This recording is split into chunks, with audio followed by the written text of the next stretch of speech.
No hay forma bonita de decir esto. Nuestro planeta está en llamas.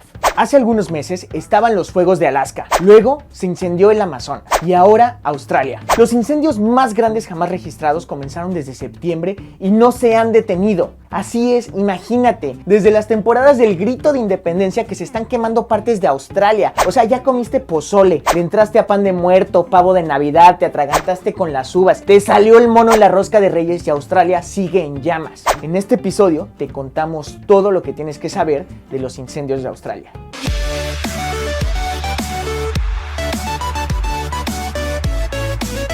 Empecemos por los antecedentes. Cada año hay una temporada de incendios en Australia. Es un gran continente que en su mayoría está seco y caliente. Pero este año estuvo mucho más seco y mucho más caliente que un año cualquiera. Esto se debe principalmente a dos cosas. La primera es que el cambio climático causado por los humanos está haciendo que todos los lugares del planeta se calienten. Entre ellos, por supuesto, que está Australia, que recientemente ha llegado a más de 40 grados Celsius. Además, al oeste de Australia está el Océano Índico, el cual provee de vapor de agua a la atmósfera y es lo que genera las lluvias en el continente australiano. Sin embargo, este delicado equilibrio océano-continente también se ha perturbado debido al cambio climático, lo que originó que Australia tuviera la primavera más seca jamás registrada en su historia, a tal grado que tan solo llovió el 20% de lo que normalmente debió de haber llovido. Y como jamón y queso Oaxaca, el calor y la sequía hacen la sincronizada perfecta para tener una temporada de incendios extrema, por lo que cualquier chispita hace que la cosa se ponga más peligrosa que un tatuador con mala ortografía. Y es que sí,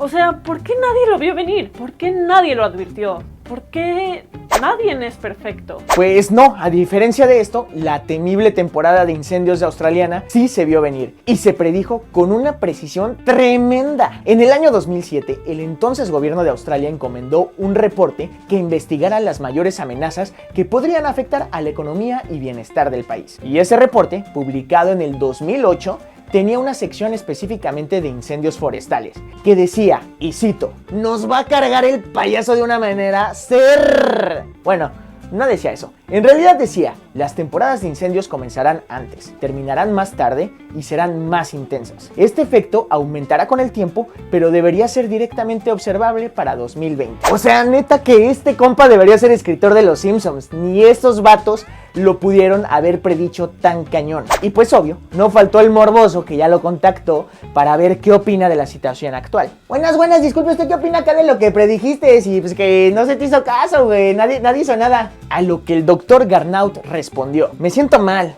me siento triste. Fui ineficaz para convencer a los australianos de que era de nuestro interés nacional desempeñar un papel positivo en un esfuerzo global para mitigar los efectos de cambio climático. ¿Entonces de plano Australia no hizo nada? Pues pareciera que no. Actualmente Australia es el exportador más grande de carbón en el mundo y el tercer exportador más grande de combustibles fósiles, tan solo después de Rusia y Arabia Saudita. El gobierno conservador actual ha apoyado de una manera inconmensurada a la industria del carbón. Incluso el primer ministro Scott Morrison negaba inicialmente que el cambio climático tuviera que ver algo con estos incendios. Y pues claro, la industria del carbón financia las campañas de los conservadores y no le conviene aceptar que el cambio climático es la causa principal. Tanto así que en el año 2017, cuando aún era legislador, llevó al parlamento un trozo de carbón y se paseaba de manera burlona gritando que esto solo era carbón, que no le tuvieran miedo, que no les iba a hacer daño. Ya, güey, chúpale, güey, es mezcal, güey, no empeda, güey, chúpale, güey. Aguanta, ahí. Chúpale, güey, no empeda, güey, mira. No empeda, güey, chúpale. Ya, güey, no empeda, güey, chúpale, güey. Chúpale, güey, no empeda, güey, es mezcal, güey. No empeda, güey. Güey, chúpale, güey, no empeda.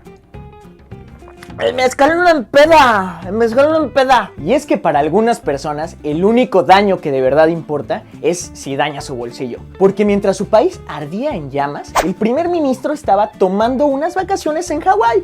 Porque Pues ¿por qué no, verdad? Su política es tan sucia, y me refiero a literalmente sucia con el ambiente, que fue una de las principales razones por las que falló de manera tan monumental la Conferencia de las Partes sobre Cambio Climático, el diciembre pasado. Los daños que Australia y sus habitantes han sufrido son irreparables. Miles de millones de animales han muerto o han sido impactados por los incendios, lo cual es muy grave ya que muchos de ellos son endémicos de Australia, o sea que solo existen en ese lugar en el mundo, y si su hábitat se destruye, estarían condenados a a morir.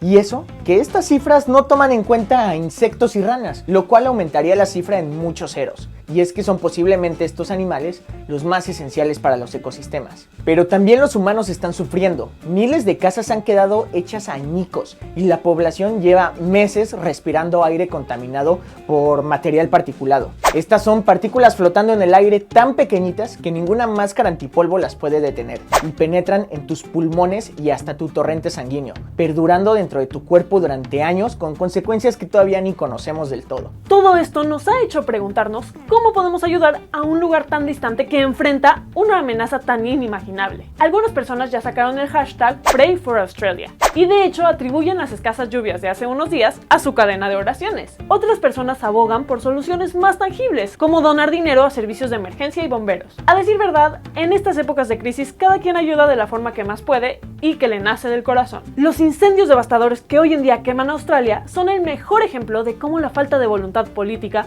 puede crear una tormenta perfecta para el desastre y un cuello de botella para la acción. Si bien las oraciones y las donaciones son gestos amables de buenas intenciones para el alivio temporal, es la acción política lo que se necesita con urgencia para evitar amenazas climáticas cada vez más destructivas para la humanidad. Yo soy Raiza Pila, reportando desde Australia. Y yo, Bernie Bastien, tu capitán planeta, y esto fue Planeteando. Queridos planetarios, por favor suscríbanse a nuestro canal y compártalo con todos sus amigos, pongan un comentario si ya sabían de qué tan cañón está todo esto de los incendios y toda la relación que tiene que ver de todo con todo, y especialmente en la política. Y pues síganos en nuestras redes sociales, y gracias por vernos como siempre. Nos vemos la siguiente semana.